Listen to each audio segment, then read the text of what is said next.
ঘরে থাকা খুব সাধারণ কিছু উপকরণ দিয়েই আজ বানিয়ে দেখাবো মজাদার বিফ পিৎজা। ওভেন লাগবে না, চুলাতেই তৈরি করব। আপনি যদি খুব সহজে পিৎজা বানাতে চান তাহলে ভিডিওটি শেষ পর্যন্ত দেখুন। আসসালামু আলাইকুম, সবাইকে স্বাগতম উম্মে সালমাস কিচেনে। আজ আমি আপনাদের তৈরি করে দেখাবো চুলাতে বিফ পিৎজা।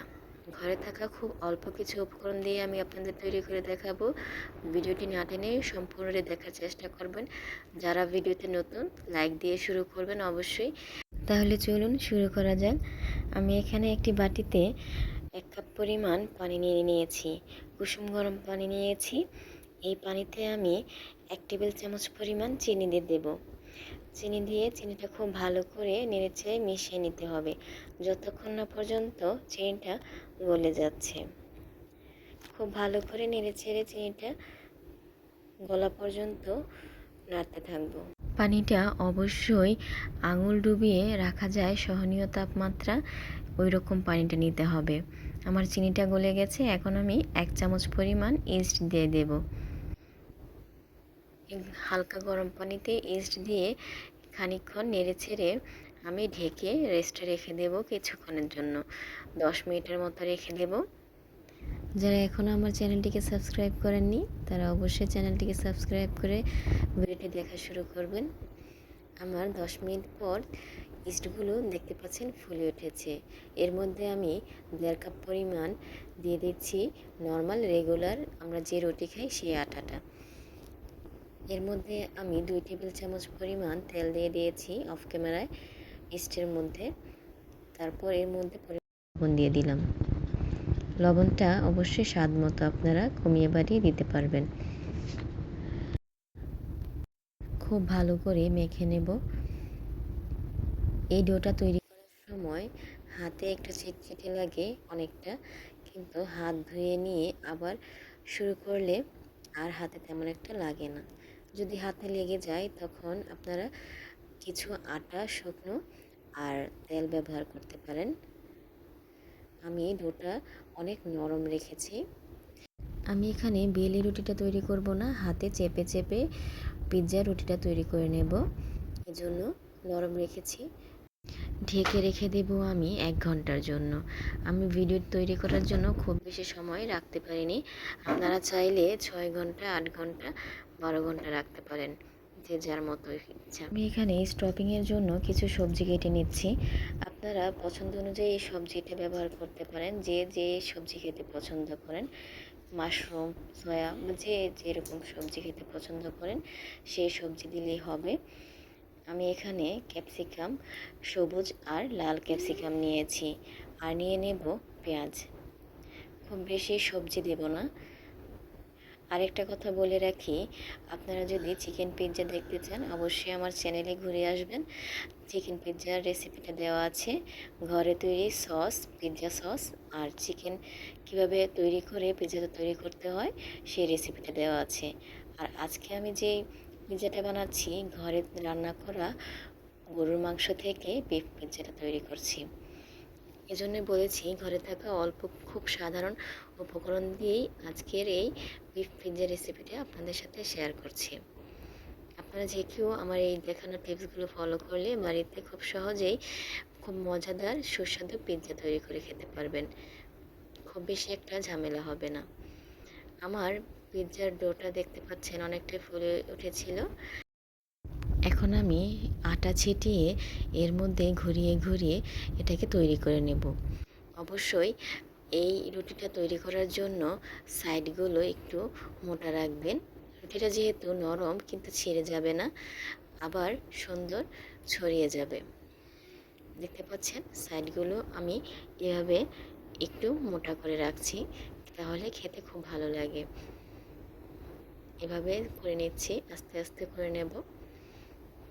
আপনারা পিৎজাটা যে যার ইচ্ছা অনুযায়ী মশলা দিতে পারেন, কিন্তু এর মধ্যে আমি যেটা বলবো, ঘরে থাকা অল্প কিছু উপকরণেও এই মজাদার পিৎজাটা অবশ্যই আপনারা বাসায় একবার ট্রাই করে দেখবেন আমার দেখানো রেসিপিতে। খুব সহজভাবে আমি দেখানোর চেষ্টা করেছি। দেখতে পাচ্ছেন আমার পিৎজা রুটিটা অনেকটাই হয়ে এসেছে। এখন আমি পিৎজার ট্রের মধ্যে তেল দিয়ে ব্রাশ করে নেব। তেল ব্রাশ করে হয়ে এলে আমি এর মধ্যে রুটি দিয়ে কাঁটা চামচের সাহায্যে রুটিটা সুন্দর করে ছিদ্র করে দেব। রুটিটা বসিয়ে দেব। দেখতে পাচ্ছেন খুব সহজে বসে যাচ্ছে।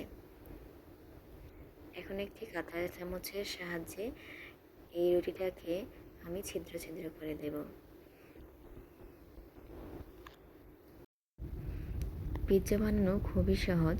আমি যে রেসিপিটা দেখাচ্ছি এটা কিন্তু আপনারা যে কোনো তাওয়াতেও করতে পারেন। তাওয়া বা ফ্রাই প্যান, যে কোনো ফ্রাই প্যানে করলেও এটা খুবই সুন্দর হবে। আমি ঘরে থাকা হট টমেটো সসটা দিয়ে দিচ্ছি। এখানে আমি পিৎজা সস ব্যবহার করে নিই। যেহেতু আমি বলেছি ঘরে থাকা অল্প খুব সাধারণ উপকরণ দিয়ে আমি এই মজাদার বিফ পিৎজাটা তৈরি করছি। টমেটো সসটা দিয়ে দিয়েছি।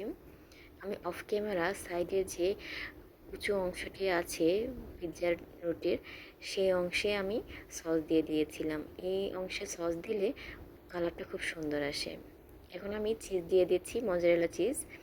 চিজটা আপনারা যে যেমন খেতে চান, বেশি খেতে চাইলে অবশ্যই বেশি দিতে পারবেন, সেটা আপনাদের স্বাদ অনুযায়ী। এখন আমি বিফটা সুন্দর করে ছড়িয়ে দেব। বিফ ছড়িয়ে দেব।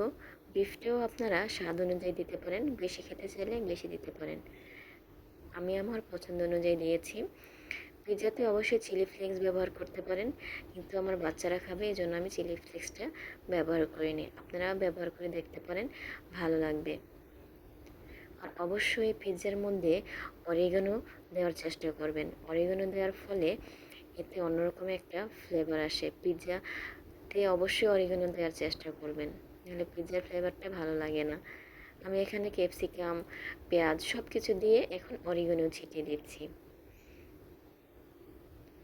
সুন্দর করে সাজিয়ে নিয়েছি। সবজির আকৃতিটা আপনারা যে কোনো রকম কেটে নিতে পারেন। এর উপর আমি আবার মজারেলা চিজটা দিয়ে দিচ্ছি। চিজটা আপনারা ইচ্ছা মতো দিতে পারেন। আমার যতটুকু পছন্দ আমি দিয়েছি, আপনারা চাইলে এর বেশিও দিতে পারেন। এই চিজের কারণে পিৎজাটা খেতে কিন্তু অনেক মজা লাগে। দেখতে পাচ্ছেন আমার পিৎজাটা প্রায় তৈরি হয়ে এসেছে। আমি এখন একটি কড়াইয়ে বালি দিয়ে স্ট্যানার দিয়ে গরম করে রেখেছিলাম। পিৎজাটা মাঝারি আঁচে 40 মিনিটের মতো বেক করে নেব। পিৎজাটা আমি এখন দিয়ে দিয়েছি কড়াইয়ে, ঢেকে 40 মিনিটের মতো রান্না করব মাঝারি আঁচে। 40 মিনিট পরে আবার চলে এলাম। দেখতে পাচ্ছেন আমার পিৎজাটা তৈরি। সাইডগুলো কত ফুলে উঠেছে দেখতে পাচ্ছেন, অনেকটা পোড়া পোড়া হয়েছে সাইডে দিয়ে, খুবই সুস্বাদু হয়েছে। আপনারা যদি বাসায় ট্রাই না করেন বুঝতে পারবেন না। আমি আপনাদের কাছে রিকোয়েস্ট করব, অবশ্যই আমার দেখানো এই সহজ রেসিপিটা একবার বাসায় ট্রাই করে দেখবেন। বড় থেকে ছোট সবাই খুব পছন্দ করে খাবে। পিৎজা কাটার পরে দেখতে পাচ্ছেন ভেতরটা কত মোটা হয়েছে আর নরম হয়েছে। আপনারা আমার দেখানো রেসিপি ফলো করলে অবশ্যই এরকম সুন্দর পিৎজা খেতে পারবেন। আমার ভিডিও ভালো লাগলে অবশ্যই লাইক করবেন, শেয়ার করবেন, সাবস্ক্রাইব করে আমার পাশে থাকবেন। আজ এই পর্যন্তই, আবার হাজির হব নতুন কোনো ভিডিও নিয়ে।